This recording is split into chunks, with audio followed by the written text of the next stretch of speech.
കുഞ്ഞച്ചൻ ചേട്ടൻ, കോട്ടയം കുഞ്ഞച്ചൻ ചേട്ടൻ വന്നേ! കുഞ്ഞച്ചൻ ചേട്ടൻ വന്നേ! കോട്ടയത്തിന്റെ കണ്ണിലുണ്ണി കുഞ്ഞച്ചൻ ചേട്ടൻ വന്നേ! ജീവപര്യന്റെ ശിക്ഷ കഴിഞ്ഞ് കുഞ്ഞച്ചൻ ചേട്ടൻ വന്നേ! കോട്ടയം ചന്തയുടെ രോമാഞ്ചം കുഞ്ഞച്ചൻ ചേട്ടൻ വന്നേ!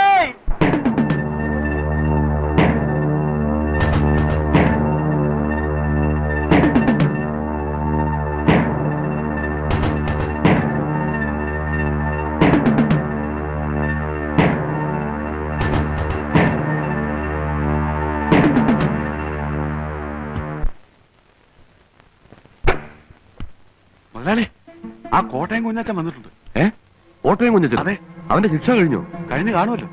പരോളൊന്നുമല്ലോ. ആണോ? പിള്ളേരൊക്കെ ഇതിലെ വിളിച്ചു പറഞ്ഞോണ്ട് പോകുന്ന കേട്ടു. ശിക്ഷ കഴിഞ്ഞെന്നാ കേട്ടത്. അതിപ്പോ ജീവപര്യന്തം പറഞ്ഞ പഴയതുപോലെ ഉണ്ടോ മുതലാളി? അവധി ദിവസങ്ങളും ഓരോരോ സർക്കാർ വരുമ്പം കാണിക്കുന്ന വിട്ടുവീഴ്ചകളും എല്ലാം ചേർത്ത് ആകെ 5-8 കൊല്ലം കൊണ്ട് കച്ചവടം അങ്ങ് തീരും. ഏതായാലും നമ്മളെ പിള്ളേരുടെ ഒന്ന് പറഞ്ഞു വെച്ചേക്ക്. അവൻ നേരെ ഇങ്ങോട്ടായിരിക്കും വരുന്നത്. ഇങ്ങോട്ട് വന്നാലുടൻ ഗോഡൌണിലേക്ക് വരുത്താനുള്ള ഏർപ്പാട് ഞാൻ മാനേജരെ കൊണ്ട് ചെയ്യിച്ചേക്കാം. അത് വേണം മുതലാളി. അന്നന്ന് ചെയ്യേണ്ട കാര്യങ്ങൾ അന്നന്ന് ചെയ്യണമെന്ന് ഞാൻ നിന്നോട് പല പ്രാവശ്യം പറഞ്ഞിട്ടില്ലേ കേശവൻകുട്ടി? ഇതൊന്നും നാളത്തേക്ക് വെക്കാവുന്ന കാര്യങ്ങളല്ല. നാളെ പിന്നെ അവൻ അതും പറഞ്ഞ് ഇവിടെ കയറി ഇറങ്ങി നടക്കും.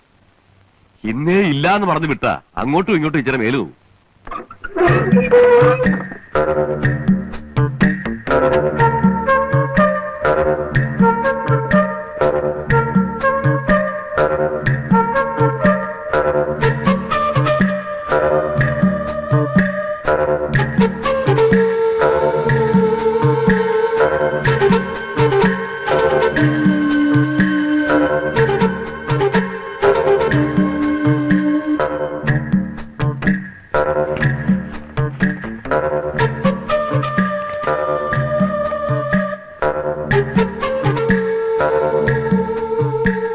ഇതിൽ കൂടുതൽ തരാനുള്ള പാങ്ങില്ല കുഞ്ഞച്ച.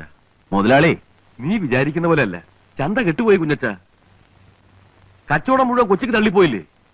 ആലപ്പുഴയിൽ പോകുന്ന കാര്യമാണെങ്കിൽ നാഷണൽ ഹൈവേ ഒക്കെ ഡെവലപ്പ് ചെയ്തതിനു ശേഷം അവര് നേരിട്ട് കൊച്ചിയും തിരുവനന്തപുരമായിട്ടുള്ള ഇടപാടാ. ഇവിടെ ഇരിക്കുന്ന അരിച്ചാക്ക് കണ്ടൊന്നും നീ വിചാരിക്കണ്ട. മാർജിനൊക്കെ വളരെ കുറവാ. എടോ, കഴിഞ്ഞ കൊല്ലം ക്രിസ്മസിന് ഞാൻ പരോളി വന്നപ്പോ താൻ എന്നാ പറഞ്ഞേ? അന്നും ചന്ത കൊച്ചിക്ക് പോയിട്ടുണ്ടല്ലോ. അന്ന് നാഷണൽ ഹൈവേ ഉണ്ടല്ലോ. അന്ന് താൻ എന്നാ പറഞ്ഞേ? നിന്നെ ഇറങ്ങി ഇങ്ങോട്ട് കെട്ടിയടറാ, നിനക്ക് വർക്ക്ഷോപ്പല്ല വണ്ടിക്കമ്പനി തുടങ്ങാനുള്ള കാഴ്ചരാവുന്നു. തനിക്ക് വേണ്ടിയല്ലോ ഞാൻ അവനെ കുത്തി മലിച്ചത്. പൊന്നെ, കൊല്ലാനൊന്നും പറഞ്ഞില്ലല്ലോ. ഒരെണ്ണം കൊടുക്കാനല്ലേ പറഞ്ഞുള്ളൂ. അത് ശരി. അടിപിടിയാവുമ്പോ അടി ചിലപ്പോ കുത്തിലെത്തിയെന്ന് വരും, കുത്തുകൊണ്ടവൻ ചിലപ്പോ ചത്തെന്നും വരും. നിന്റെ കേസിന് ഞാൻ രൂപ 1-2 കൊല്ലല്ലോ ചെലവാക്കിയത്. അതൊന്നും കുഞ്ഞച്ച മറന്നിട്ടില്ലല്ലോ. ഓ, ഇയാളങ്ങ് ഒലത്തി ചെലവാക്കി എന്നെ അങ്ങ് രക്ഷപ്പെടുത്തി. കൊല്ലാഞ്ചൽ സ്ഥാനത്ത് കിടന്നിട്ടാണോ ഞാൻ വരുന്നേ? കുഞ്ഞച്ചൻ എന്ത് പറഞ്ഞാലും ശരി, വേണമെങ്കിൽ എടുത്തോണ്ട് പോ. എനിക്ക് ജോലി തിരക്കുണ്ട്. കുഞ്ഞച്ചൻ ചേട്ടോ, ചന്ത ദിവസം ഏട്ടാ, നല്ല കച്ചവടമുണ്ട്. കിഴക്കുന്നുള്ള ചില കച്ചവടക്കാർ പുറത്ത് കാത്തിരിക്കുന്നു. അലമ്പില്ലാതെ പോ. നീയൊക്കെ ഏതാടാ? ചേട്ടൻ ഞങ്ങളെ അറിയില്ല. ചേട്ടൻ പോകുന്ന സമയത്ത് ഞങ്ങൾ പിള്ളേരാ. പോയേക്ക, അതാ നല്ലത്. അന്വേഷിച്ച മറ്റെന്തെങ്കിലും പണി കിട്ടും.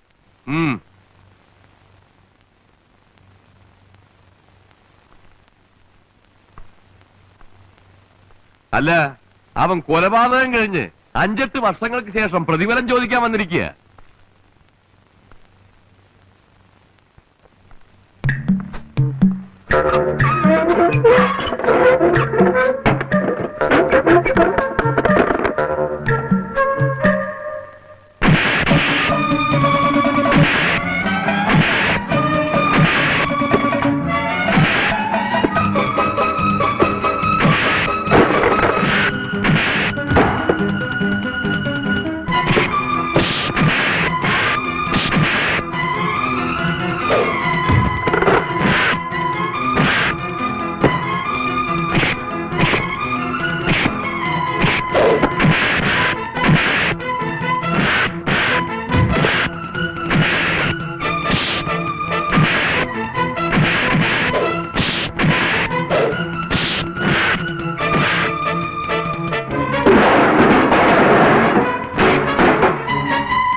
ഞാൻ ഇന്നും കൃത്യമായിട്ട് ഓർക്കുന്നു.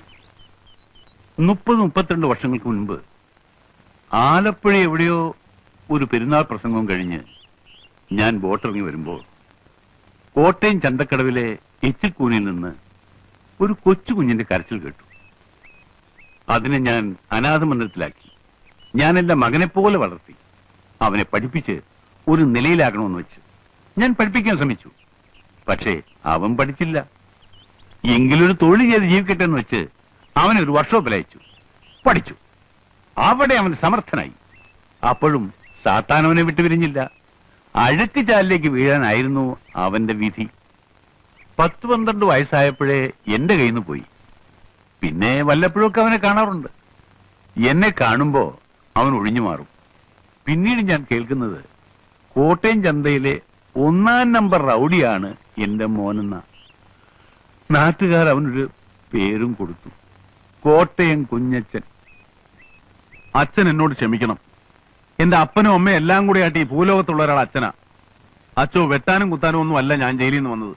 ഒരു വർക്ക്ഷോപ്പ് തുടങ്ങി സ്വന്തം കാലിൽ നിൽക്കണമെന്ന് ഓർത്ത് തന്നെയാ വന്നത്. ആദ്യം കിട്ടുന്ന കാശ് കൊണ്ട് അച്ഛനൊരു ലോഹ വാങ്ങിച്ചു തരണമെന്നോടെ ഞാൻ വിചാരിച്ചതാ. പക്ഷെ അവസാനം ആ പട്ടിയെ ചതിച്ചോ. അവൻ ആരാണ്? നിന്റെ അപ്പനോ അപ്പൂപ്പനോ? ആരാണ് അവൻ? എന്തിന്റെ പ്രതിഫലമാണ് നീ അവനോട് ഞാൻ ചോദിച്ചത്? നാണോ ഇല്ലടാ അവൻ ചോദിച്ചാനൊക്കെ?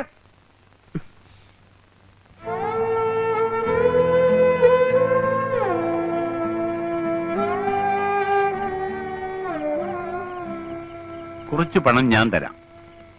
നിനക്ക് ഇഷ്ടമുള്ള ഒരു തൊഴിൽ ചെയ്ത് ജീവിക്കുക. ഇവിടെ എങ്ങും വേണ്ട, ഏതെങ്കിലും ഒരു ഗ്രാമത്തിൽ.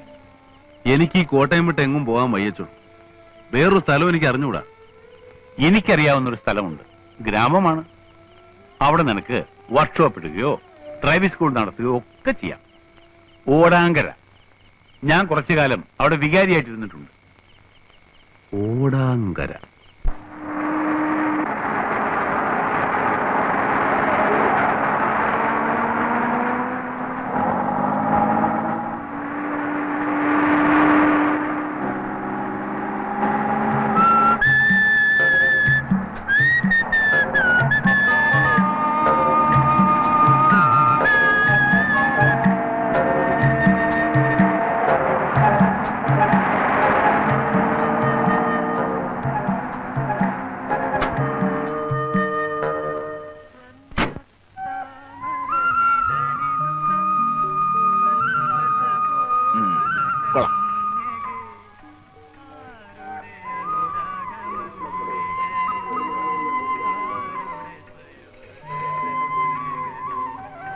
Hello, good morning.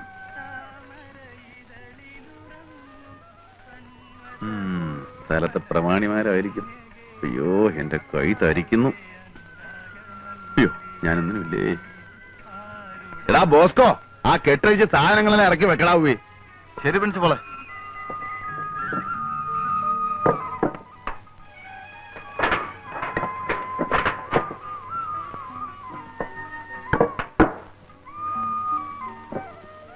ആ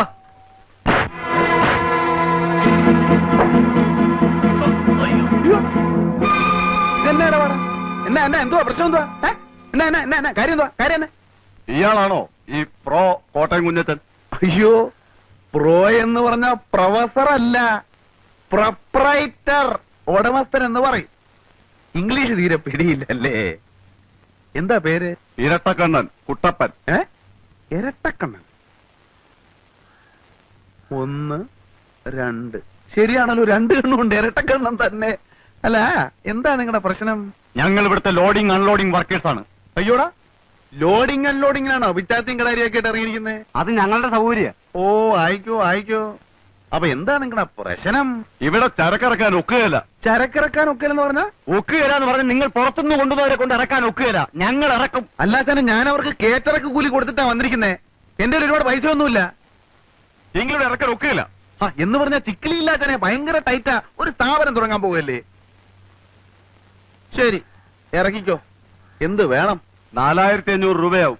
അയ്യോ, 4500 രൂപയോ? പൂജ്യമൊന്നും കൂടി പോയിട്ടില്ലല്ലോ. 450 അല്ലല്ലോ? അല്ല, 4500 ഒരു പൈസ കുറഞ്ഞാൽ ഇതിവിടെ ഞങ്ങൾ ഇറക്കില്ല, വേറെ ആരുമായിട്ട് ഇറക്കാനും പോകുന്നില്ല. ന്യായമായിട്ടുള്ള കൂലി പറ. ഇത്രയും സാധനങ്ങൾ ഇവിടെ ഇറക്കാനുണ്ട്. ഒരു അരമണിക്കൂർ നേരത്തെ പണിയേ ഉള്ളൂ. എന്റെ കയ്യിൽ ആകെ 1000 രൂപയേ ഉള്ളൂ. എനിക്ക് വേറെ ഒരുപാട് ആവശ്യങ്ങളുണ്ട്. ഇതിൽ നിന്ന് ഒരു 500 രൂപ ഞാൻ നിങ്ങൾക്ക് തരും. ഞാൻ കൂടെ സഹായിക്കാം. നമുക്ക് എല്ലാവർക്കും കൂടെ ഒരു അരമണിക്കൂറിന്റെ കാര്യം തീർക്കാതെ വാന്നേ. പടപേടിച്ച് പന്തളത്തി എന്നപ്പോ പന്തവും കുത്തിപ്പട പന്തളത്തോട്ടെന്ന് പറഞ്ഞ പോലെ ആയല്ലോ. ഏതായാലും പോലീസ് സ്റ്റേഷനിൽ ചെന്ന് ഒപ്പിടാൻ പോണതല്ലേ. അപ്പൊ പിന്നെ അതതിന്റെ ഒരു ശീലങ്ങ് ആയിക്കോട്ടെ. എന്റെ കർത്താവെ, എന്നെ നീ നല്ലവനാക്കാൻ സമ്മതിക്കുകയല്ലേ. നിന്റെ തിരുവിഷ്ട അതാണെങ്കിൽ അതങ്ങ് നിറവേറട്ടെ.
ബോസ്കോ,